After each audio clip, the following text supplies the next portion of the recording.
Hello, everybody, and welcome back to the Sanderlanche podcast. Today, we are back in Bands of Mourning for chapters 24, 25, 26, and 27, wherein they get into the temple, but Wax's uncle has arrived to make things more complicated. There is a sudden but inevitable betrayal, and Wax dies. So, I'm Data, and with me is... Jack. And it's Joe, I'm back. Hello. Yay. Joe's back, but we lost Jaymee this week. She's not feeling well. She's not talky. So. We've had plagues through the house. Goddamn plagues. Not COVID, thank God. But at least she can finally read the next section after this is finally done. So she'll be excited about that part at least. So hang on to something, everybody. The Sanderlanche is about to begin. Revolution holds us bound. Come on down to London town. Break your back for class and crown. Come on down to London town. Steam train running on a restless rail. Speeding right into the rising gale. Shovel harder 'cause we're on your tail. London's bloody dry. So yeah, we're getting towards the end of the book, so chapters are flying rapidly. 4 chapters this time. What did you guys think of these 4? God damn. So much shit happened in this, and we're like, finally, it happened. We all fucking called it. Telson's secret bad guy. Nailed it. Yep, sure did. Take that. Beyond that, it's like, you know, nice to see a lot of Edwan. Got a whole lot of him just traveling around chatting with people, so that was, you know, a bit of a different perspective. It wasn't just him and Wax talking to each other. So that was fun. And yeah, that ending that you left us on for a fucking month. God damn. I mean, you know, it's not the end of the book, and there's another book coming, so I think we can safely say something is going to come of that. Like, he's not going to be dead. There will be, like, you know, there's going to be a different choice of words, or Harmony's going to, you know, do some magical voodoo shit. But yeah, god damn, there was a whole lot going on in these chapters. The next book will be like a 5-year time jump, and like Wayne will be married to Steris, and Wax will be, you know, he died. So Ew. Yeah, of all the things that were likely to happen, I'd say Wayne being married to Steris is pretty unlikely. But these chapters were good. Yeah, I kind of agree with Dak. The sting of the sudden but inevitable betrayal, and the sting of even Wax being dead, comes as a little less, I guess, potent, knowing what we know about, you know, the fact that there's another book. I very much doubt they would make another book if Wax died for like all time at this point. So yeah, some kind of crazy magic's bound to happen, I would assume. But yeah, I think the thing I disliked the most was how much Melan was put through in these chapters, and then she got turned into a pile of goo. That really sucked. But yeah, like, they basically made her do all the traps, and it was like breaking her crystal bones and stuff. I was like, man, this really sucks. And then, yeah, the Edwarn stuff, the Telson stuff, I mean, all stuff we kind of predicted, I feel like. But other than that, I think each of the beats were good. They were definitely deserved, warranted, earned. I didn't feel like anything was too quick in this book overall, or in these chapters as a whole. I feel like every moment I feel like was very earned. So yeah, it was definitely an enjoyable read. I did not have to worry about wondering what was going to happen for a month, because I was obviously thinking about other things going into these last few weeks, so I didn't bother to read it until today. So I was fine. I didn't know that the end of the chapter was that Wax is dead. So I think I'm good. So anyway, but yeah, I liked it a lot. yeah, Melan gets put through all. She doesn't seem to mind all that much until the end, but yeah, I know, but still, it's rough, man. Like, Yeah, I would imagine those harsh. crystal bones are kind of not easy to make, but Yeah. I don't know. Should have put in some less valuable bones before going through all the traps. Yeah, I'd assume that the crystal ones were hardier than actual bone, but maybe not. I don't know.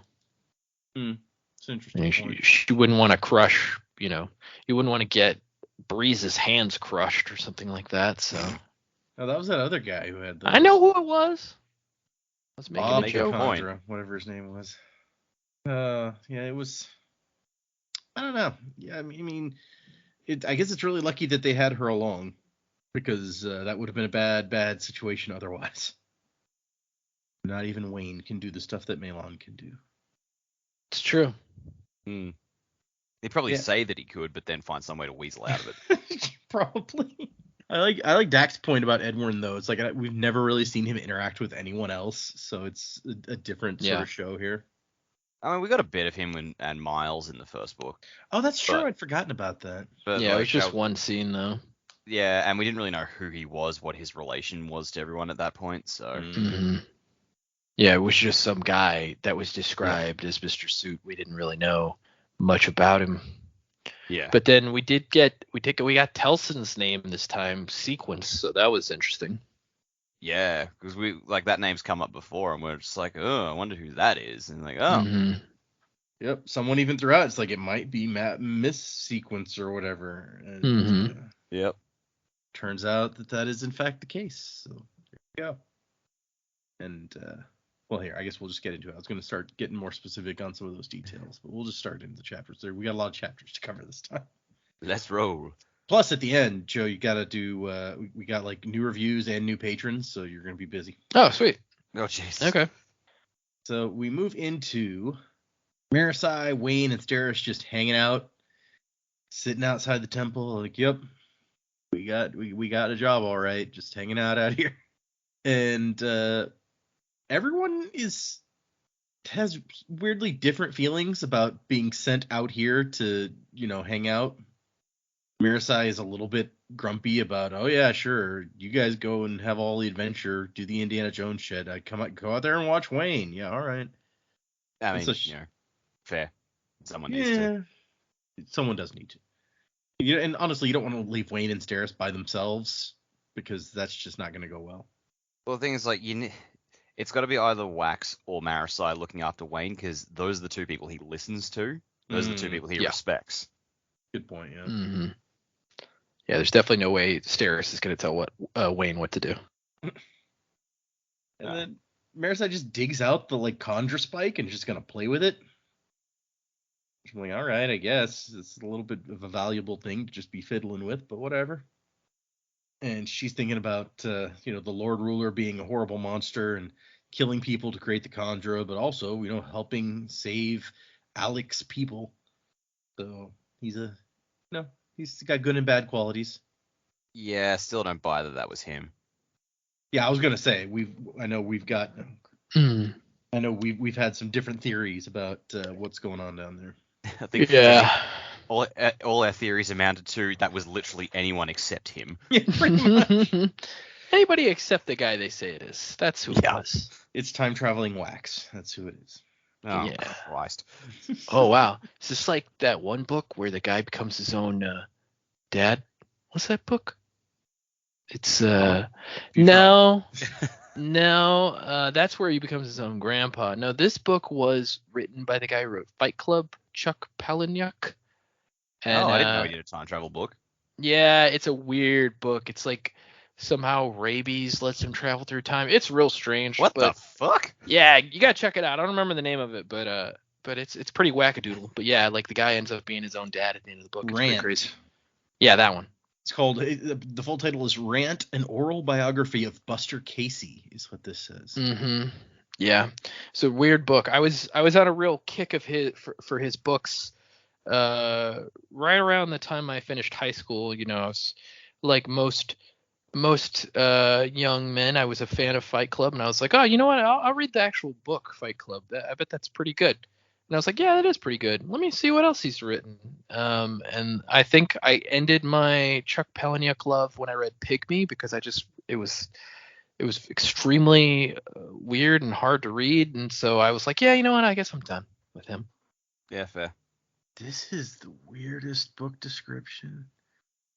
Dude, the description is nothing next to the actual book. I would say read it just based on how really messed up it is. There's no way I'm gonna read something this messed up. So it's crazy. He becomes obsessed with getting bitten by rabid animals along with venomous snakes and spiders. After his first bite from a black widow, he discovers that toxic spider bites cause him to get an erection. Yep. It's a whole thing. The fuck. The It's a fuck whole is exactly okay, yeah, sorry. We're moving on. We're not even going any deeper into this. You got to read Rant. It's great. I'm still in the middle of my Agatha Christie kick, and so I'm gonna Nice. keep going down that street. I'm up to like Yeah, she's a lot more classy than Chuck Palahniuk, that's for sure. I think I've now finished like 11 of her books, so Oh, I wow. just keep going. Nice. Okay, sorry. Back to this thing. So Wayne tells her, "Be careful, don't brick yourself with that and turn into a conjurer." And she's like, "Yeah, I don't think that's how that works." And Wayne's like, "Well, I mean, you don't know. I think I should carry it just in case." And she's like, "No, you would just trade it for something." And he's like, "No, I wouldn't. Why? Did you see something good?" Stop stealing things, Wayne. Trading, whatever. Mm. And then there's an interesting discussion with Steris where she's trying to quantify her uselessness. And Mara says, like, "Oh, it's okay, Steris. And she's like, no, you don't understand. I'm not like upset about it. I'm just trying to get an exact idea of how useless I am and in what ways so I can improve." Yeah, I need to see where I'm at to see how far I need to go. Yeah, Mara says, just like, all right. I also like that she's rated the usefulness of everyone on the trip. Wax is 100. Malon is 100. Wayne is 75. Marasai beats out Wayne at 83, which I don't know that I agree necessarily, but I don't like super disagree either. I'm just like, okay. Yeah, maybe she outranks Wayne based on her controlled usefulness, because Wayne is very useful, but I feel like he's very hard to channel. Yeah, that's a good point. You'd lose points because of how chaotic he can be. And then also Steris doesn't like Wayne, so that may also that was gonna be my thing. It's just she just some points down. Him, so. I mean, but I feel like Marasai at least is focused on goals, whereas Wayne's just kind of like, let's do whatever. Also, knowing Marasai, she's probably said like, well, like some of Wayne's skills comes in his fighting ability, but his fighting ability isn't as good as Wax's, so Wax is therefore more useful in that regard, and Wayne doesn't get points for that. Maybe. I mean, they got different styles of fighting, sure, but yeah. And she rated herself at a 7. Yet she's like, because sometimes I contribute a little something. Lady, you hoisted like a broomstick on top of a train. Like, that's great. That is not a mere 7. Well, I mean, threw up. That's pretty awesome. In the process of like saving Wax with the giant shotgun, she did accidentally throw herself off the train and need to be rescued. So I don't know how well you can count that. I mean, but I was talking about the time she threw up. Yeah, the throwing up was very useful. Yeah, Ipecac or whatever she had. Yeah. And then we slide into kind of like she's very organized and logical about the whole thing, and then as they talk, she slips into like this very kind of romantic worldview where she's talking about like Wax and how she sees like her world when she's around him, and it's actually really sweet. And Mara says like, "Oh my gosh, you love him, don't you?" And she tries to be like, "Well, love is." And Mara says like, "Steris," and she's like, "Yes, I do." You actually love him, don't you? I have no strong feelings one way or the other. And I like Steris is like, "It's foolish, isn't it?" And Marasai goes, "Well, yeah, I mean, love's always foolish. That's what makes it work." So this is a fun sister conversation that I don't know that they've ever had a conversation that this personal before. Yeah, we have, again, that's like, this is despite their family connection, we haven't really seen the two of them just interact isolated from anyone else before. Yeah, and from how Marasai has like referenced it, I'm not sure how much they have, honestly. Yeah, that's true. She talks about how Steris didn't even know about her until she was 16, and since then Marasai's always been kind of like this awkward, like, how do you fit into this family or whatever. So yeah, I mean, that would be hard for anybody, I think, especially in Steris' position to compute, because based on who she is, her identity, all that kind of stuff, I'm sure any kind of change is pretty difficult. So it might be easier. It might have been easier for her to just kind of ignore it. I don't know. And then Marasai goes to talk to Wayne. It's like, my long-held assumptions have just been shattered. And Wayne says something about, so do sisters ever really like get sexy with one another, or does that only happen in pub songs? And Marissa's like, oh my god, thank you for restoring my ability to trust my judgment, Wayne. Wayne. Way to destroy the moment, Wayne. And then Wayne gets actually real clever for a second, where he's like, you know what? Because they're watching the lights of Suit's party slowly progressing. He's like, you know, if I knew I'd been spotted, then I might try to sneak up on someone by leaving the lights behind to make it seem like I'm going real slow. It's like, I need to act clever. I just made an incest joke. Yeah. And so they're like, okay, it's time to call Wax. And somebody approaches waving a flag with an X, which is apparently the symbol for parlay. And then we cut back to the Wax and the crew inside with Melan triggering traps. They've got a rope tied around her for when she falls into a pit trap, and they're pulling her back out. And she's looking a little ragged. Her clothes are all messed up. The left trouser leg ripped completely off at the thigh, so I don't know if like an axe chopped her leg off for a minute there or something. Jesus. She puts up with some shit. She really does. But she mentions that they figured out how to like turn off their pain receptors, basically, which, man, that would have been useful for like Tensoon had the whole thing about how his masters beat him just because they knew that he could survive the pain or whatever. So. And Wax makes a point several times to be like, maybe she's lying about that, but I guess I would not. I mean, how would I know? I don't know if she has a reason to lie, but yeah, I mean, you know, she could be, obviously. And she says, and her bones are crystal, so the bones can't feel. So that might be a good reason not to use regular bones. If regular bones do have nerves that let you feel, you don't want to get broken. That's true. Yeah. And he's feeling real bad about this. He's like, come on, we can find another way. Maybe we'll dig through the walls up here or something instead. And she's like, no, that'll take too long. Come on. We don't have that much time. But Wax has figured out the pattern, he thinks. And he's figured out how to spot the traps and what each of the triggers means for what that trap is. So he's like, you can trigger that dart trap over there. That other one is a wall trap. A big spiked log pops out. And then he's wrong about the last one, which he says is a pit trap.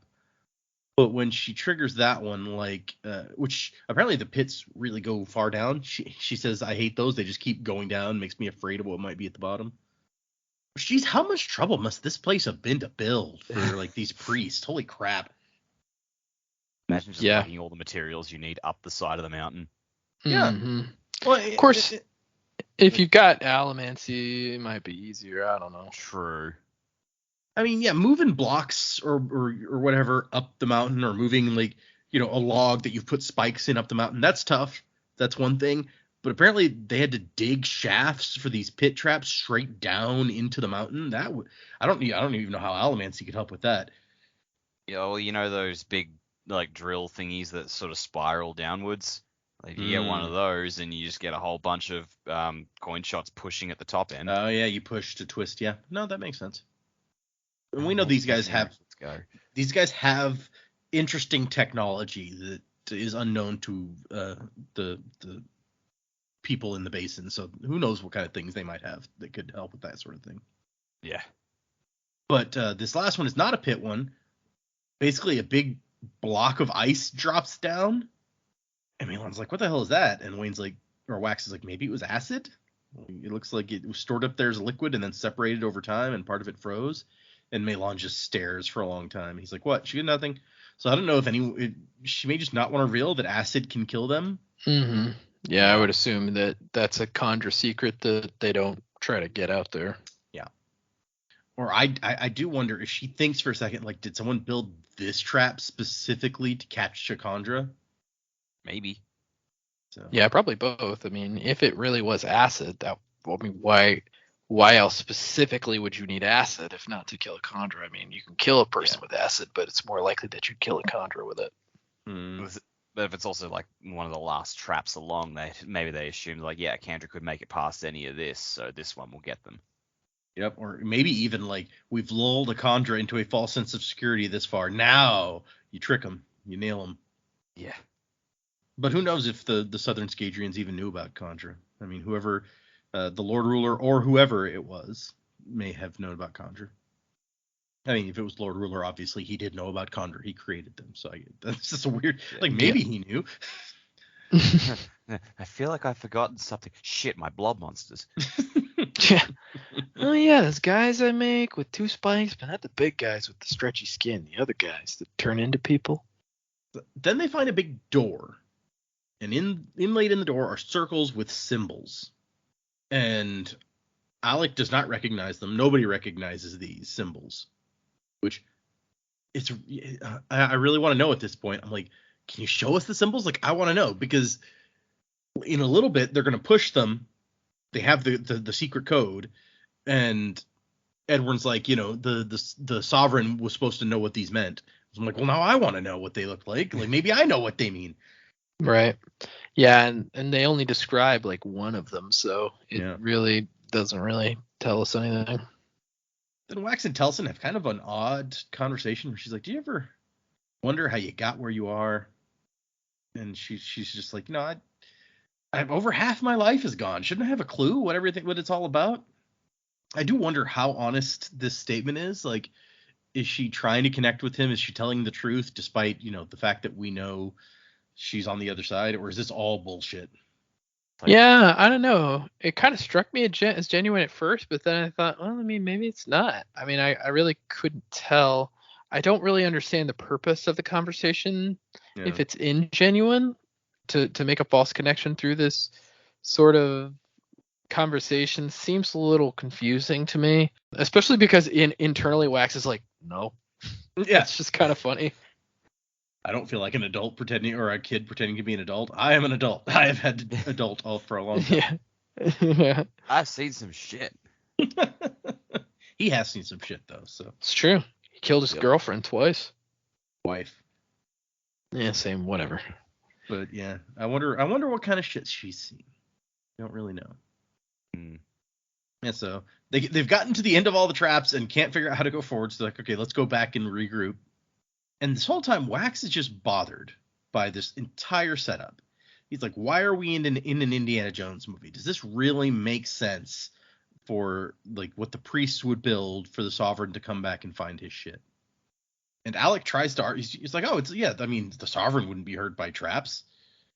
Obviously, duh. So it's a declaration and a challenge, like I said. And he's like, this is exactly, Wax basically comes down to, this is exactly what you'd expect from like an adventure book type thing, like a temple up in the mountains with all these traps.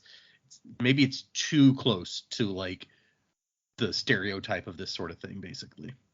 That's the misdirect. You think, oh, if I can get past all these traps, the treasure has to be at the end. When in reality, it's in Wayne's pocket. Well, the treasure was not at the end. We definitely learned that much. Oh, I'm still banking on. Yep. Oh yeah, I feel like they're definitely teasing us towards it, especially at the end here with Wax's realization. Yeah, for sure. And especially with the bad guys picking up and being like, "What is this? It's not good for anything." Yeah. Yeah. That's that does seem to call it out pretty heavily, doesn't it? To like, hey, why are they talking about this thing? Yep. It's like, why are you giving so much focus to this if it's just junk? But I love Wayne's line where he's like, Wax, your uncle's here. And Wayne waxes how close he goes. Like, on our doorstep and demanding rent money close. We captured him. Like, he walked right up to us carrying a flag, and he wants to talk to you. Which is also a good chapter end, I feel like. That would have been an okay place for a stop if it hadn't been the next chapter. And so Wax and Edwin have a bit of a conversation where Wax is just like, ha, now I've got you. And Edwin's like, yeah, okay, sure. If you keep telling yourself that, but you're not getting out of here. We have you surrounded. I've got 20 allomancers and ferrochemists out there. We found your ship that you buried under the snow, so you're not leaving here. You have me surrounded, but I have you surrounded also, so, Also, apparently they figured out how to force the others to talk, so they found the translator medallion or something at some point. And Wax is trying to be like, what? The medallions? And he's like, don't act stupid. Like, we could figure out what they did from the types of metal. Which, yeah, okay, that makes sense. And Edward says that he came here to find a weapon. And it's interesting because we find out, like, kind of later on that he's not saying that they came here for the Bands of Mourning, because that's maybe not the main idea that they came here for. And so it's kind of a hint at that at this point, but I don't think Wax or anyone else recognizes that. And so he says he came to negotiate. And so what he wants is basically, he's like, I see you stole one of my savages. That's nice. But he's like, look, we have information. I'm sure you found the door if you've gotten past all the traps. I can help you open the door. I also like his note that he's like, look, I'm not that important to the set that you can get out of here by threatening me. They will shoot through me to get to you. That's the first hint we've got, that he's not necessarily all that high up in the set, at least compared to some other people. I mean, it's partly that. It also partly could be a bluff. I was about to say, or it could be bullshit. Yep. And so he's like, yeah, you know, you found the door. And Alec's like, how do you know about that? And it turns out Alec's captain knew a little bit more than she was saying. She was apparently piloted a group of of hunters when she was a sub-captain, got them drinking and got their secret that they were planning on returning here for a prize. So basically, Wax's logical leaps earlier, where he figured out this whole conspiracy, was basically right on target. Yeah, he's always been good at undoing the knots and like, no, this is how the crime happened. Yep, he's a good investigator. He's more Batman over and over again. He's too good. I think he's in on it. Wouldn't that be a dramatic twist? Yeah, it would. And I like Telson is like, don't trust him. He'll trick you. He'll win. He always wins. And Wax does not listen to that, which almost feels like she's trying to give him a hint. But so he agrees. Edwin will help them get through the door, and then they will let him go in and find the whatever's inside with them. And so we get back to the door. Edwin's basically says, okay, so push that one with Allomancy, and the triangular shaped one, and then finally this one. Because all we get is that there's a triangular shape on one of them. So it's a 3-digit combination. But if you get it wrong, there's a clock in there that won't let you try again for 10 years. Which, geez, all right. Again, it's like, as long as it's still working. I mean, the acid block froze, so It's true. No. And I like Edwin's whole thing where after the door's open, he's like, I worked very long and hard to find this place. It's unfitting that another should pass the door before me. And Wax says, tough. And goes in, or sends Meilon in to see if there's more traps, which that's really the smart move. I guess you could have let your uncle go in first and experience traps. And then Wax threatens to take his uncle back to Ellendale and force him to talk. He's like, oh, you're going to beat me up, huh? I follow the law, Wax says. And he's like, well, yeah, but the law can be changed or bent to suit your needs. It's like, really? I mean, I'm not any different than your Senate that, creates whatever rules suit them. The difference between good and evil men is not found in the acts they are willing to commit, but merely in what name they are willing to commit them.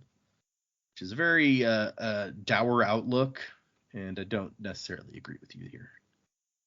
that's a deep rabbit hole you could spend a lot of time falling down. Yeah, I don't know. I feel like that rhetoric in real life I've always heard from people that are like conspiracy theorists and just people that generally don't use a lot of good logic. Well, I mean, basically he makes an assumption that Wax would see like senators who are also doing this, who are doing basically the same thing, because that part we know is like there's a lot of shady politics going on in Ellendale. But you're like, you think those men are good and I'm evil, and I'm like, well, no, he probably doesn't think those men are very good either. Like Wax grinds his teeth and his eyes twitching. He's like, I really don't like this guy. And they get in there. There's a pedestal topped with red velvet and a golden rack, and it's empty. There was a glass case that is now shattered on the floor, but there's nothing here. And Wax goes, gone. Somebody beat us here.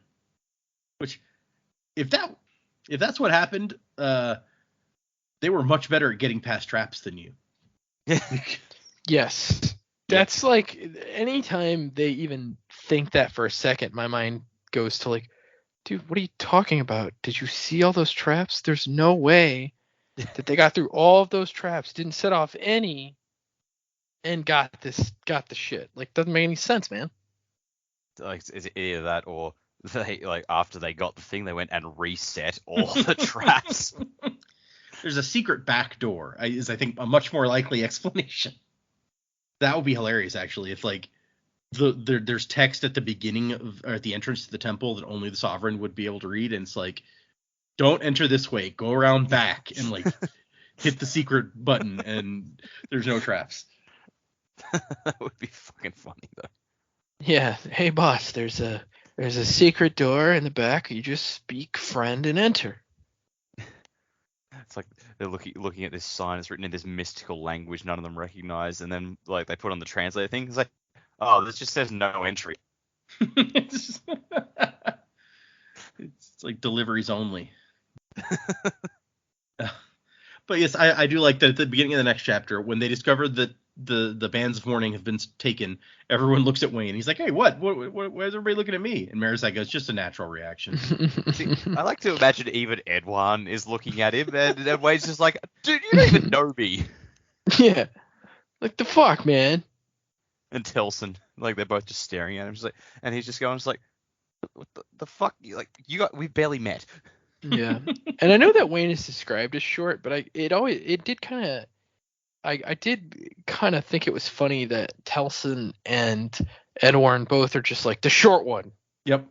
I was gonna say they call him the short one. I'm like, that's kind of like random and mean. Like, Yeah. he has a It's like, name, I know, and you know his name. Yeah, exactly. Like, you know who he is. He's been hanging out with Wax for years. Like, your intel has told you his name. You're just gonna continue to call him the short one. I don't. Do you call Wax the tall one when he's not around?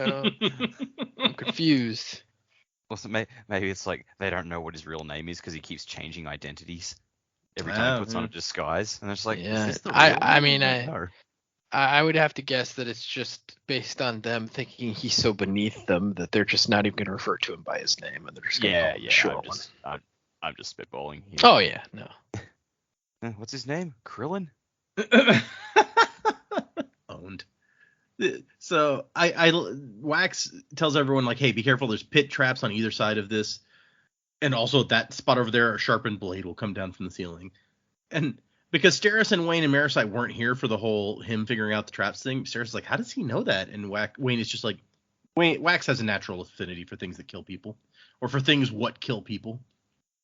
And Wax looks at the glass, and there's a lot of dust. He's like, okay, whoever did this, it was a long time ago that they got in here and stole this stuff. And Telson is the one who's like, how's this even possible? And Melan suggests, like, well, I mean, if you'd secretly stolen it, would you just leave it open, or would you reset all the traps and sneak out?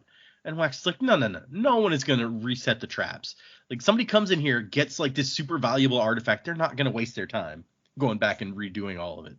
Going back, it's like every single dart trap they've passed, just pulling the darts out of the wall. And it's like, Yeah. Okay, put this back in here. There. I gotta lift this rock back into the ceiling. Shit. Yeah. And then they're just like, shit, I just set it off again. Now I gotta redo it again. Okay. Got to refill the acid vat. Yeah, that's why it's all frozen. I didn't mix it right. But, it's my first time mixing acid. What did you expect? And so Edwin says, like, oh, this is a disappointment. All right, time to end this. And Wax pulls out his gun and points it at his sister, just as she's reaching and pulling out her own aluminum gun. And he says, Telson, and she goes, I'm sorry, Wax, Cilium. And he says, don't do this. And he shoots at her. She shoots at him. His bullet gets pushed out of the way by Allomancy, while her shot takes him in the neck, which is not a good place to get shot. I mean, no place is a great place to get shot, but the neck is not the choice that you're gonna want to make if you have to. Yeah, it's not ideal. There's a good amount of blood that goes through the neck.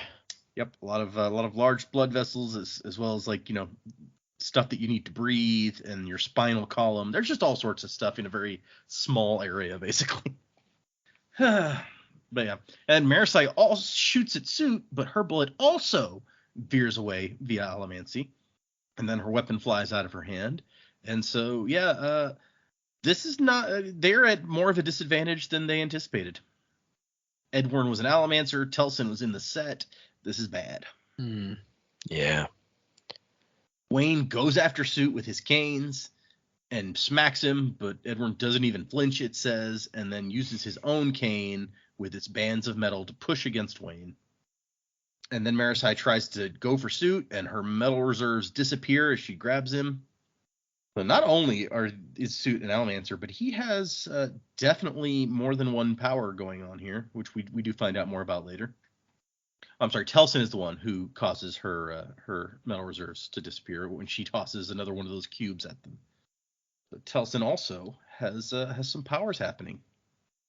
And then Wayne gets hit by a bunch of coins. That's not fun. Wax stumbles over and sets off the pit trap and falls. And Suit is calling to keep Wayne down. But apparently Telson's not a great shot. So they hit Wayne several times, but he has his nice super full metal mind, so he does not go down. And he makes it out. And Suit's like, Wayne, come back or I'll kill the others. But Wayne is not coming back. So, and they have an interesting conversation where he's like, I'll do it. And Telson's like, what, you think he actually cares about that? And Suit says, honestly, I can't tell with that one. Like, he's so weird. But he does not kill Marasai when Wayne doesn't come back. So that's nice. And while all this is happening, Meilon has gotten hit with some of that stuff that makes the Kandra lose their form for a bit. And Telson says that was bungled. And Edward's like, what? I thought it went well. And she's like, I let Wax Cillian escape. And he goes, you shot him thrice. Which I like to see somebody using the word thrice. I appreciate that. It doesn't come up as often as you might think. Right? And so he's like, he's as good as dead. And Telson says, are you going to trust that? And everyone sighs. And he's like, no. 3 shall be the number of the shooting, and the number of the shooting shall be 3. And so then Telson starts digging in Meilon and pulls out some of her spikes, that's mean. But, I guess you got to do what you got to do. And so Telson points at the pit where Wax fell and goes, chase him down. And Suit's like, me? Surely we can wait for... And she goes, no. You know him best. He's still alive. I've met rocks less durable than my brother. And Suit sighs, and he's like, okay, fine. So clearly she is in charge here. Yep. And then here we go. The other guys start coming in, and she goes, the short one. Wayne, did you pass him? So I guess she does use his name at least. And they're like, no, we didn't see anybody out there. And so, I mean, at this point, I'm curious about what's up with Wayne because, there weren't a whole lot of hiding places that we know of in that long hallway. So it's like, wait, where'd he go? Yeah. Well, we find out later he fell in a hole, right? Yeah. Yeah. That never occurred to me the first time. I'm like, well, how did Wayne disappear? Oh, he just went down a hole. All right. Because who would do that? I mean, Wayne's just crazy. So Doesn't sound like it was intentional. He did the Wile E. Coyote thing. He's just run off the edge, looked around, felt around with his feet, just gone, oh no. Pew! Yep. Hold Gets on. impaled by some spikes. We're moving into chapter 27, the last of these 4 chapters. Wax is in darkness. He fell down a big pit, which can't have been fun. He remembered ramming into one of the curves, which that doesn't sound like a pleasant... you don't describe it as ramming if it was any good. And I like the questions like, how can your vision swim when you can't even see anything? Oh, I've been there, man. You remember I had a concussion real bad one time, and I had bad vertigo, and I even when my eyes were closed and it was dark, I could feel everything spinning. Ugh. It was not great. Not great. And we're getting these brief little flashes back to what we saw in his past that night in the village, where it's like, no, he'll tell on us. He will. Or, you're coming? Of course you're not coming. You never want to risk trouble. And then he finds that where he is, there's like a dais. Oh, I'm sorry. The dais up above. He starts figuring out. He's like, the bands had never been there. They left the broken glass. You could tell from the pieces that the glass box was too big to fit on that pedestal. Which there's some good detectiving. Say that's when he's used that Arkham Knight VR time reversal stuff to just wind it back. It's like, now wait a minute. Super detective vision with replayability. Yeah. He's been deposited down here where he finds a soft blue light and he drags himself over. And as he's he thinks that this shot is real bad. He's been shot 3 times, but the one in the neck is the worst one. And he's like, Harmony. And then he thinks to himself, now I'm praying? What about my hatred? Funny what gunshots can do to a guy. Right. And there's another trap down here that he almost stumbles across, but he's got enough sense left or enough attention left after all the blood loss to avoid that one. And he finds corpses, rows of frozen dudes with masks in their laps in 4 concentric rings, looking at the light. And he's like, this is them. This is those priests who built the place. And there's another pedestal down here, a smaller one, a little light, revealing a set of metal bracers. Not fancy, but, when it's surrounded by a bunch of dead guys giving reverence, you don't need them to be particularly fancy to call attention to them. But Edwin is down here also. And he's like, I know you're here. It's quite a trail of blood you're leaving. Which, yeah, it would be. And he's like, how long has Telson been working with them? He hated that he'd guessed that his first instinct, even if he'd been right, had been to pull a gun on his only sibling. It just made too much sense. Soot wouldn't have come down here if he didn't have a mole, if he didn't have the upper hand in some way. She'd caused Wayne to knock the backpack out of the door. She'd killed the brute at the warehouse. I don't remember if anyone called that out when the backpack got knocked out. It's like Telson bumps Wayne knocks the backpack out, and then Telson's like, this idiot just knocked a backpack on top of them and let them know that we're here. I feel like someone might have, but I could be misremembering that. That was a while ago. It was a while ago. But yeah, that was, when I first read the book, that was one of the big hints for me, where I'm like, you did that. Although Wayne totally accepts, he's like, no, I'm sorry. At the time, Wayne blames it on Wax. He's like, well, if Wax hadn't woken me up so soon, then I wouldn't have accidentally bumped into this thing. And so Wax is thinking, I got to get those bracers. And Suit's like, I did try to protect you. And Wax is like, what'd you do to my sister? And he's like, dude, she recruited me. Which makes sense since she apparently outranks him. I buy that. And Suit has a whole other speech, which is, really more of the same that he's been kind of saying. He's like, the world is changing. It's not the kind of place where a guy like you can survive anymore. Oh, God. So yesterday, just to keep the little unoccupied, we would put animated movies on the TV, and one of them we put on was Rango. And so now reading this, the whole new world is coming where people like you don't belong. It's like, that's exactly what the bad guy said to Rattlesnake Jake. I haven't seen that movie since it came out, I think. Oh man, that is such an underrated movie. I love it. I'm gonna have to go back now. I remember not loving it, but also that Johnny Depp was fun. So Johnny Depp was fun, and Bill Nighy as Rattlesnake Jake was just the coolest thing ever. Bill Nighy is always good. Let's be fair. Is Lee Van Cleef as a snake. With a Gatling gun instead of a rattle. It's just the fucking coolest. You go back to hell. Where do you think I come from? And so Edwin is like, the days of mighty men is gone, and with it, passing goes the right of Alamancers to power. No more will their gifts hinge on the whims of fate. Instead, the powers will come to those who deserve them, who can use them. Which is, he's like, I deserve, obviously, the powers. So yeah, you deserve it, dude. That's true. Wax tries to trick him into setting off a trap, and he's like, it's, a brash plan, but not gonna work for you. Looks like it's rigged to drop this entire section of ceiling. You'd be caught too. And Wax goes, that would have been worth it. And so he picks up something metal, and he's like, okay, how about we have a duel then, like an Alamancy duel? And Edwin says, no, I don't think so. And then he steps on the pressure plate anyway, which that's a bold move. Okay. Telson, in the meantime, is marching everyone, all her new prisoners, outside, and takes the medallion away from Maricide to make her cold, which that's just mean. But I guess it does make you less likely to try to escape if you freeze to death in the process. Yeah, they take everybody's medallions away. Including poor Alec. Yeah, who definitely needs it. Yeah. But we do see that there's a bunch of Alec's crew still alive, so that's a good thing. We knew that because Suit kind of mentioned that he had some of them, and somebody's like, Lady Sequence, we've located what we think is the weapon. And Maris is like, wait, the bands? And Telson's like, it says, she looks at her drolly. Like, the bands were like an interesting possibility, but that's not why we came here. Like, they thought maybe the bands might be here, but they knew that there was a big-ass bomb here. And so that's what they're here for. And they've got the big ship that the hunters left behind, which is actually, it didn't crash. It's still in good shape. So, hey, that's nice for them. And then she says to search them, make sure they don't have any metal, keep a watch on them. Their insurance against the short one who's still out here somewhere. So she's really saying the short one to her men. So maybe her men just don't know his name. Maybe.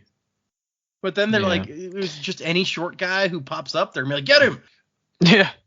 I kept expecting. God, it's a hobbit. Yeah, I kept expecting Wayne at this point to be disguised among her men. Again, as a guard, that would have been, yeah.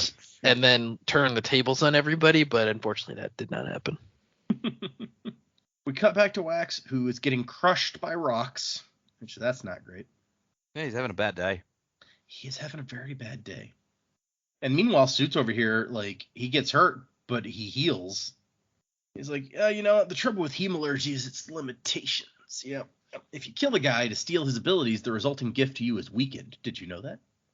And if you spike yourself too much, you become subject to Harmony's interference. Which is weird, because he says he can only get 3 boons. So I guess he's got 3 spikes. We know he can heal. We know that he has, pushing... my guess... abilities. So. Yeah, my guess is that he and Telson have the same one. So I would say either pushing or pulling, whichever it is. Healing and then the leeching. That would be my guess, but I don't know. And one thing I will say here, and too bad Jaymee is not here for this because she's been talking about it for a while. I worry that this may be revealing to us the fate of those women that we still don't know what happened to them. Oh, 100%. I thought about that. I was like, they killed these women to take their abilities. That's really fucked up. Yeah. No. Kind of hope I might be wrong, but that seems like what we might be looking at here. And so but like I say, he talks about how he can only have 3 when we know from the past that like 2 spikes is enough for a conjurer to be taken over by Harmony. So I wonder if Harmony could take these guys over and chooses not to, but maybe he can influence you like in subtler ways if you have more spikes. I don't know. Yeah, I mean, we know that Harmony is not Ruin, so whereas Ruin could be extremely suggestive when you have 1 spike in you, of course he couldn't control you, but he could be very suggestive. Yeah. I wonder if Harmony's power, because it's more balanced, he can't exert as much control as Ruin could through hemalurgy. Like another thing that comes to mind is maybe because the Khandra, their sentience depends almost completely on the hemalurgy. That's a good point. Maybe that's why he can control them more.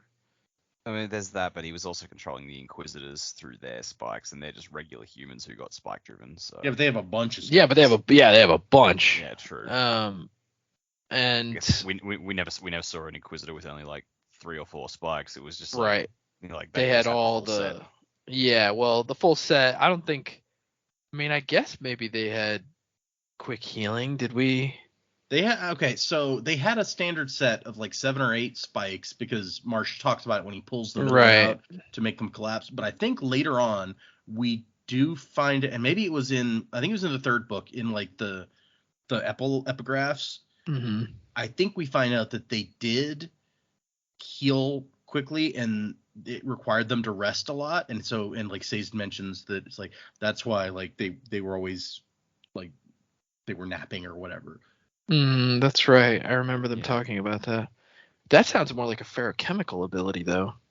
I mean, maybe they had some ferrochemical abilities. We know that Marsh did or does. Yeah. Well, there was that. The prologue in Hero of Ages was them like abducting all the people with ferrochemical abilities and spiking. Right. They definitely were adding ferrochemical abilities later on. There's no doubt about that. But I don't know if the original Lord Rulers Inquisitors were like that, because I think he was trying to kind of keep them away from having the ferrochemical powers. He was trying to get rid of ferrochemy entirely. So he was he had them with the abilities that were useful to him, but he didn't want to make them too powerful in case they might lead them to overthrow him. Yeah. Yep. But yeah, that's like during the whole book of Well of Ascension, like we later find out that's where the Inquisitors went. They went up to the Terrace land and attacked them to presumably get the ferrochemists. Yeah. I do think that was probably one of the most interesting things in the original trilogy to me, was in that first book when the Inquisitors are like, come on, these obligates aren't doing a good job. Let us be in charge. The rulers finally like, okay, fine, do whatever. I don't care anymore. I'm so tired of your crap. So exasperated by the competitiveness between the Inquisitors and Obligators that he's just like, fine, whatever. Maybe he was like, in hindsight, like he knew the power was coming back to the well and what he would have to do. So he's like, I'm just about to burn the whole place down and start over again anyway. So what the hell, Yeah. guys? It's very possible. So so Suit, he grabs the bands and he's like, "Behold, today I become a god." And then nothing happens. He's like, crap, they're drained. After all this time, it was just, what a waste. I love that anticlimactic moment. It's like, I will become a god. And it's funny because, us going into it, we already had our theories that it wasn't going to be here, or wasn't, that that they weren't going to find the actual bands of mourning in the way they thought they were going to find them. Yeah. So for me, I was like kind of expecting it, but I often wonder, like, does somebody go into this reading that they think it's actually going to be the actual bands, and then they get that moment of like laughter at him because it wasn't, I 100% was not theorizing about when I first read about the bands being somewhere else or something else. I was along for the ride. I was like, oh man, somebody took the bands. And then when he finds this other, I'm like, oh, that's where they were secretly hiding the bands. And then they don't work. And it's like, wait, what? So yeah, I wasn't going slow enough to theorize. Yeah. I do like his line where he puts the gun up against Wax's head and he's like, shake Iron Eye's hand for me. I intend never to meet him. Which you must think that he's a philosophical concept or something, because you could absolutely meet him. He's wandering around out there, even if you never die. Yeah, I don't think Edwin is caught up as our main protagonists on the actualities of all of the like gods and peoples that people kind of believe in mythologically. It's like, yeah, no, those guys are actually all real. They're not exactly what you think they are, but they're real. It's like later on, let's assume Wax comes back from the dead or whatever, and he meets Iron Eyes, and like, by the way, my uncle said this, and Marsha's like, fucking what? Okay. Whatever. Then next time Edwin comes home, Iron Eyes is just waiting for him. It's like, hi there, heard you was talking some shit. I would love that so much. He's like, oh no. Like Marsh is just gonna fuck with him. He's just like, hey, what's up? That would be amazing. He's like, get ready for the haunting of your life. I'm gonna be here every night. It's like the ultimate moment. He comes in and Marsh is just like stealing some of his food and just walking out the door, and everyone's like, what the fuck is happening? And Marsh just looks at him and goes, no one's ever gonna believe you, and walks away. He pulls a Bill Murray. I love that so much. Because before he can execute Wax, Wayne jumps him, and apparently Suit just takes off. And Wayne's like, yeah, he was scared to face me with my healing and such. Right, cowardly, that one. I mean, I guess we don't know how much healing Edwin has, so maybe he doesn't have enough that he wants to take on a fair fight, but it is kind of pretty cowardly, that move. Yeah. And so Wayne explains that he fell down one of those holes. That one ended in spikes, I'm afraid. But I climbed up after the soldiers had passed and went into this pit instead. You picked a better hole to fall in than I did, for sure. And Wax is just like, go help Steris and Marasai. And Wayne's like, no, I can't do this without you. This the living. I can't do it without you. We're gonna get you out of this. But nope, he can't do it. Cut back to Marasai, who's huddled with Steris and Alec, surrounded by armed men. The guard has her purse with that spike in it, which we're reminded is since it's hemalurgically invested, it might not register to the eyes of an allomancer looking for metals. We established, I think in the last book, that it's harder to sense and affect metals that are heavily invested. And they find the aluminum spearhead from the statue, and she's like, Wayne, I'm gonna He swapped that for her spike. He did say he wanted the spike, so I buy that. Yeah. And the other guard's like, I already searched that purse. There's no weapons in there. And the guy's like, what about this big piece of aluminum? Like, I mean, you can try to kill someone with that if you want. It's dull. Your next album's gonna go aluminum. And Suit comes back. Superhero landing. I watched Deadpool recently, and I love that part where he's talking about Gina Carano's character. It's like, he's like, oh, she could do a superhero landing. He's like, see, told you. It's really bad on your knees, though. And Telson's like, so yes, my brother dead? And Suit's like, yeah, totes. Totally killed that guy. But I also ran into the short one, Which these two both know his name. So once again, we're back to like, really? Yeah, it's kind of fucked up, honestly. It's just like, dude, you know who that is. Why do you keep calling him the short one? Saw the Hobbit. And she asks, so you killed him? And he's like, no, I left him distracted because I figured you'd want to see these. I found the bands of mourning. They don't work though. They're out of reserves. And she's like, I thought you'd want to see these. Don't fucking work. Yeah. Yeah.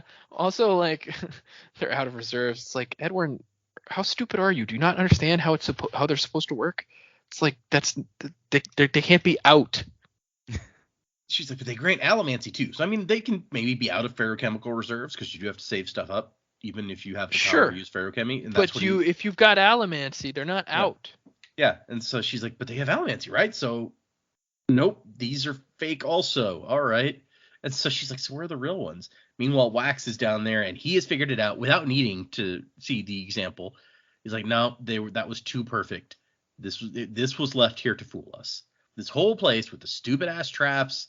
I mean, what if one of those accidentally killed him? They wouldn't want to do that. So he's like, so is there another temple out here somewhere? Did they really hide it in a cave? No, it wouldn't be somewhere else. He'd need to be able to find it, but he would recognize it. It's here. It's just different. And he can't do anything with that revelation because that's when he dies. And that's the end of the chapters. Damn. So yeah, let's do that's a very dramatic Gentleman ending. Jack will never get his revenge. So poor Jaymee and Dak were stuck with that for a month, with Wax dying as the last thing that they got to read. But finally, I think we mentioned in some of like the break episodes with the "Are you fucking kidding me?" without saying what it was, but it's like a "you bastard." But yeah, so let's do some. Guess that's my fault. Where are we going? No, it's his for when he planned the chapter breaks. It is. I guess that's true. Predicaments. Fuck, I don't even know. I mean, yeah, like I am entirely certain that the fake spearhead, which the guy's like, oh, this thing's dull, we can't do anything with that. That's the real bands, but I don't know what they're gonna do with it, how they're gonna affect it. I don't know. Maybe Steris gets granted like full Mistborn abilities, and all of a sudden, like that curtails her perceived uselessness because all of a sudden she's the most powerful one of the bunch. Yeah, no, I'm honestly at the point. It's like I've got no idea where this is gonna go anymore. I feel like either Harmony or possibly Marsh are gonna put in an appearance because the whole this seems like the Harry Potter moment. It's like he dies. He's gonna Wax is gonna go to whatever the Alamantic King's Cross station is and meet with Harmony or Iron Eyes there, or possibly both. Maybe they're just chewing each other out when all of a sudden Wax walks in and goes, "Hey guys, what up, y'all?" Yeah, and then it's like, all right, well, we got to send him back because this shit's about to go down. Maybe Marsh is like, can we send him back? And Harmony's like, no, it is against the rules. And Marsh is like, I don't follow your fucking rules, dude. You're the boss of me. Yeah, I don't know. I'm just spitting bullshit here. I like your idea about Steris. That would be amazing if all of a sudden Steris is like the most powerful being ever or whatever. I just feel like Super Saiyan Steris. I feel like the whole book she's been talking about how she's not as useful as everyone else. So it's like it would be a nice way to bring that back. The flip side of that is it means you're only useful because you have powers, which I think is not the correct message to send, but it's a possibility. Yeah. That's the message they sent with Spook though in the third book. So just saying. Sure, well, yeah. Oh God, I hate Spook. Okay, what do you got for predicaments? Yeah, I'm kind of with Dak here. Not completely sure where this is gonna go. I will say I think me and Dak generally giving the vague answer of I think some kind of crazy magic's gonna happen and Wax is gonna come back. I don't know if that's gonna be immediately later on, but they're gonna have to make it out of this in some way, and I feel like Wax is the one that has all the answers. So I think he's probably going to be coming back in some form or fashion. Okay. Something that's been bugging me the whole book is that they said that they keep saying that Harmony's been like distracted or busy. Yep. I'm with Dak. I hope we get some kind of King's Cross Station moment here where we get an explanation on like what the hell's going on. Like why are you allowing these things to happen? What is happening? Like are you distracted with Trell? Because we really haven't heard anything about Trell so far this entire book. So Yeah, like it's kinda what? lapsed. Yeah, so like what's going on? Like inquiring minds want to know.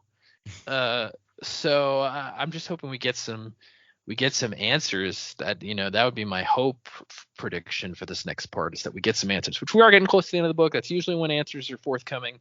Right. But I just like something concrete. But yeah, I'm excited to see what happens, because like let's say that Wax does immediately come back in some way. He's still like depending on how he comes back, he's still at like the bottom of this thing covered by a rock, like and our friends are in like immediate danger. So I'm interested to know how this is gonna play out. But hopefully Marasai, Steris, hopefully they get their day. I hope Malon's okay. Like I hope the spikes are recovered soon and that they can put them back, because that she's a fun character. I'd hate for her to be kind of destroyed at this point. Also I feel like Tensun would be pretty pissed off about that, but anyway, yeah. So interested definitely to see where it goes. Actually, regardless of whether Malon comes back, I feel bad for the poor Mistwraith who was Malon, like stuck in. Because they're not super intelligent creatures. They just wander around looking for food, and she's not going to find any food up here. No, she's just going to be stuck blobbing around. So it's not great. I like the idea about a King's Cross Station. Let's get some answers. Like just put Harmony up there and be like, okay, tell us what the hell is going on, because it's been a while. When it's crazy magical like that, I don't mind exposition so much. It's like it's okay as a tool when you're kind of giving us this, like, well, this character wants answers and you can give them to him. So I'm not as like harsh on that kind of Deus Ex Machina type of thing, exposition wise, when it's done in that manner. Wouldn't it be sick if Wax comes in and he finds Harmony like playing chess with this other figure, and Wax assumes that it's Kelsia, and like they're talking back and forth and they're arguing and stuff, and Wax is like, should I just go? And then the other guy just eventually says, oh no, I'm gonna win, and he gets up and walks away, and Wax goes, man, Kelsia is a dick, and Harmony looks at him and just goes, oh, that's not Kelsia, that's Trell. That would be interesting, actually. I like this regardless of who it is. I like this idea of like god chess going on somewhere. Sure. Okay, for next time we're reading 2 chapters, 28 and 29, and it's interesting. These next 2 sections, we're reading 2 chapters next time, and then 2 chapters in the epilogue the time after that. So we have 2 more episodes left in this book, and they're about equal size, but they're also, I think these are the smallest sections that we've done since, I'm looking back through the list, I think since Secret History. Oh, wow. Like section 1 or something of Secret History was like about this same size. So these are not big sections of reading, which is why I was talking about last time I almost broke up this next one and put 1 chapter in this episode and 1 chapter in the next episode, just to make one slightly longer instead of having 2 small ones.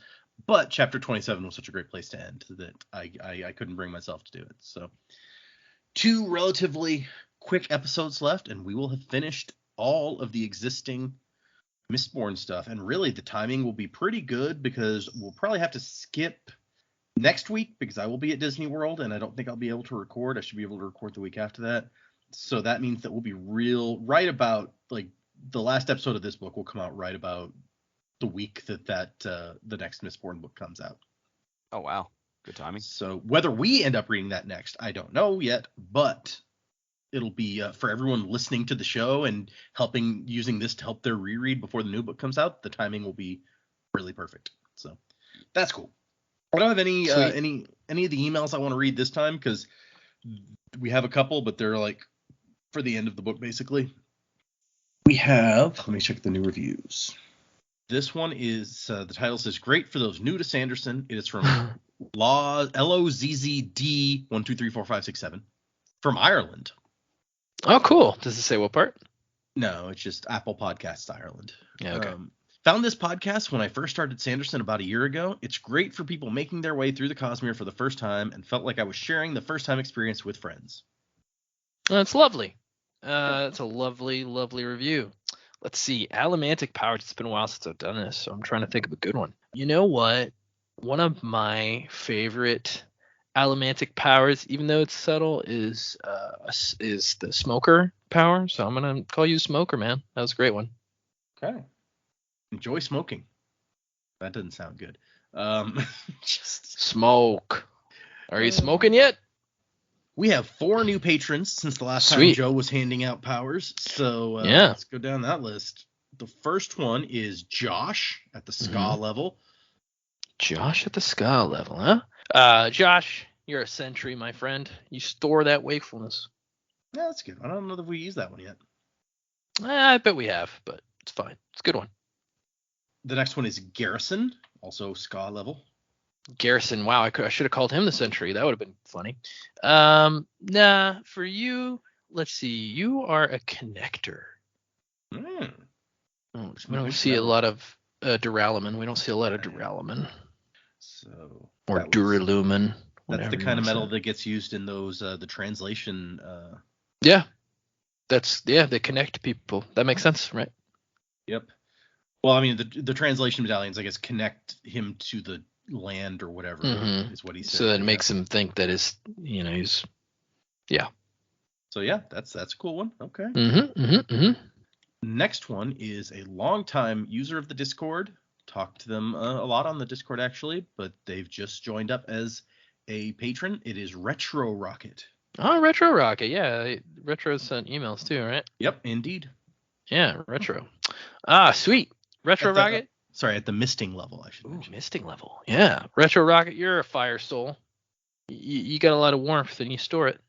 There you go, man. Hope you enjoy storing your warmth there.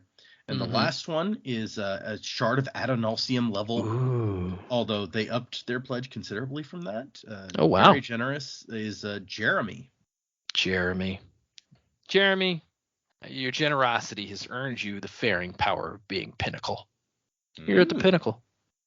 So thank you, patrons. We really appreciate everyone joining. For anyone who is thinking about it or wondering about the Patreon, as of this record, I'm up to chapter 10 on releasing the Bastille versus the Evil Librarian chapter. Look at you. Live reactions.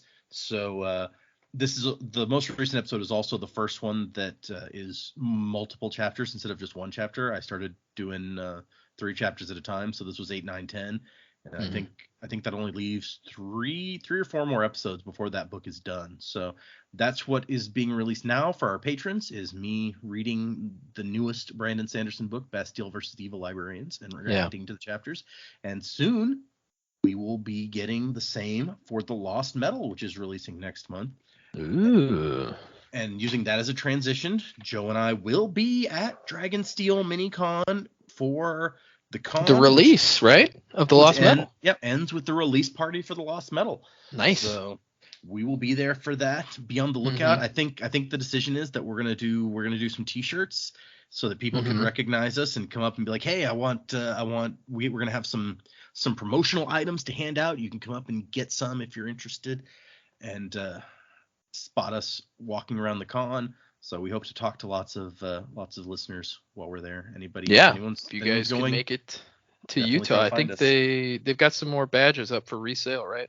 They do, yeah. They released some more badges. So yeah, so it's not too late to get in on the action. But he and I will definitely be there. I've signed up for most of the events do not require like tickets, but I have signed myself up for a couple of the ones that did. I managed to get in there. I think 2 different events, and they both had 1 ticket left when I got there. So I snapped them up, but they're going to be so. I think they are both board game events, so you guys may may get to play against me in. Well, let me look and see. We're with you if it's cooperative. I don't think they were, but let me look in. No. and double checks here. So I got into Sagrada, I believe, which is a game like there were only 4 spots available for that. So I got lucky getting in on that one. Sagrada, and then I wanted to get in on the Stormlight Archive Call to Adventure because I have that game and it's a lot of fun, but there were 2 different ones of those and they filled up quick. I think the other one I got was Codenames Cosmere Edition. I might be wrong about that, but I think, yep, I got that. So those are the 2 games that I will be playing in addition to, whatever other events that we attend while we're at the con. So if you're playing one of those, I will, I guess Codenames is like a team one. So yeah, Codenames, usually is a team's game. Somebody's going to be on my team, hopefully. Maybe it'll be. Yeah, maybe so. Could be you, person listening right now. Yeah. So we really hope to see you guys there. We gonna have fun. I hope at this. I've never been to Utah before, so maybe I'll get the chance to wander around, try some restaurants, that kind of stuff. Yeah, at the same time. I haven't been to Utah either. It might be fun. So if you'd like to send us an email, we didn't read any this time, so I can't finish that sentence. I'm sorry. If you'd like to send us an email, the email address is thesanderlanche@gmail.com. If you'd like to join as a patron, you can find our Patreon under the Sanderlanche podcast. There's links from our Podbean page, or you can just Google it or search on Patreon. It comes up easily enough. It's not that common a word, so we're not terribly difficult to find most of the time. Yeah. Find us on Twitter, Facebook, all those sorts of places as well. Music by Miracle of Sound. Like I said, 2 chapters for next time, and then 3 chapters, essentially 2 chapters in a blog the time after that. So if you're following along, that is what we will be reading next. And as I also said, we will be skipping next week because I will be at Disney World enjoying spending some time with the kids. So no new episode next week. We'll be back the week after that to work on finishing off the last couple episodes of the Bands of Mourning. And then what will we move on to next? I don't know. I'm going to have to read The Lost Metal before I decide if that is the next thing we can move to. So this is going to be very different. It's like a not an impasse. It's like a crossroads of the show. Like, what are we going to do? It really is. And it actually, I may have to figure that out exactly what we're going to do next before the book comes out, because we'll have to record an episode. So we may end up going to like a short story or something, I think. Yeah, just to fill in some time. For at least a week or 2, yeah. Yeah, give you time to read through the book. Yep. Yeah. Well, and even if we decide to get it, I've got to buy the book, and it's the Australian book shipping actually takes a little while sometimes. Like that's true. A week or so before they get it after I order it. That's true. Yeah. Could you get them a digital copy? Would that be possible? Yeah, but they don't like reading the digitals. So. Oh, I know they don't like it. I'm just saying. But I actually probably when it comes out, I'll just order it for them anyway, regardless of when we read it. Then they should. Yeah, that way they have it when we get there. Yeah. Yeah. But okay, so yeah, that's where we're moving to next. They mentioned we ended up reading 3 short stories while you were gone, and so they were like, maybe Joe should read those short stories and do like his own little record of his reaction to them. So we could put that on the Patreon, and then he'll be caught up in not. Well, I have to be honest. I did listen to the first podcast while I was gone, so that one would be out because I did kind of hear all about that sci-fi story, not knowing that you guys had discussed that. I went ahead and listened to it, and so yeah, it sounded kind of interesting. But yeah, I did kind of hear the ending already. So well, that's fair. Another Patreon note for you guys. It's been a long time coming. The voice work has been recorded. May need to do some touch-up stuff. I don't know. But the voice work has been recorded for the Possum Hunters episode, so that is still in the works. Yep. I know it was promised many moons ago, but we are working on it, and it should be out at some point. Yep.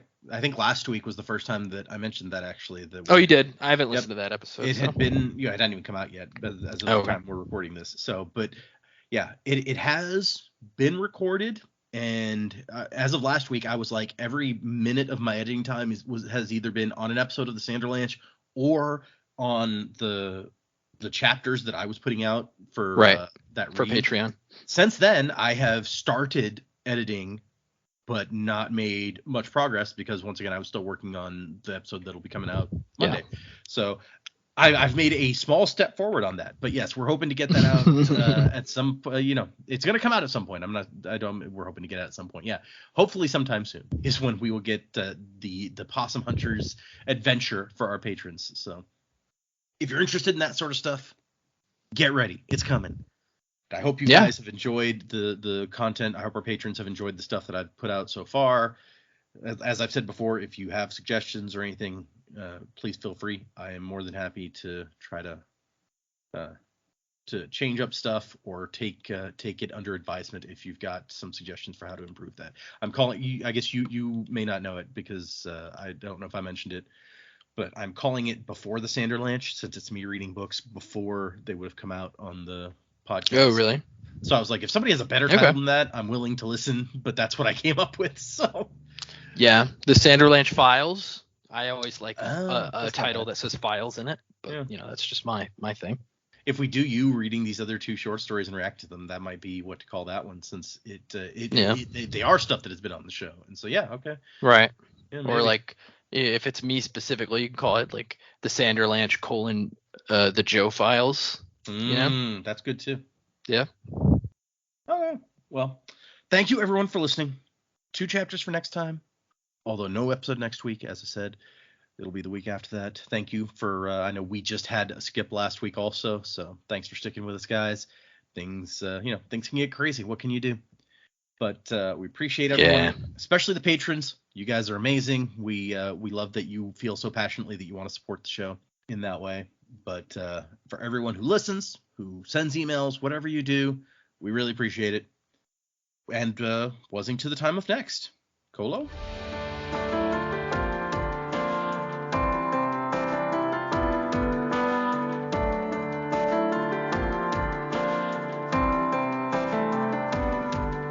Steam train running on a reckless rail, speeding right into the rising gale. Shuttle harder 'cause we're on your tail. London's dirty cry.